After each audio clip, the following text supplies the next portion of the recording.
இந்த வாழ்க்கை துணை என்ற போது நீங்க பிறந்த போதே நீண்ட காலத்தொடராக வந்த கருமையத்துல சில பதிவுகள் எல்லாம் இருக்குது. சிலதெல்லாம் கழிய வேண்டியதா இருக்குது, புதுப்பிக்க வேண்டியதா இருக்குது, இறைநிலை அடைய வேண்டிய எண்ணங்கள் இருக்குது.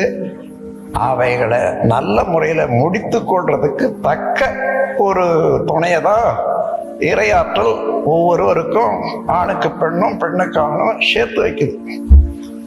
சாதாரணமா இவனா விருப்பப்பட்டு எடுத்துக்கொண்டான்றதுக்கு இல்லை. அவரவர்களுடைய வினைப்பயனுக்கு தகுந்தவாறு, வினைப்பதிவுக்கு தகுந்தவாறு தான் கணவனோ மனைவியோ வாய்க்கிறது அது உண்டு. அது இறைநிலையினுடைய ஒரு தொடர் இயக்கத்துல தானாகவே அதை தேர்ந்தெடுத்து கொண்டு சேர்த்து வைக்குது. வாழ்க வளமுடன்.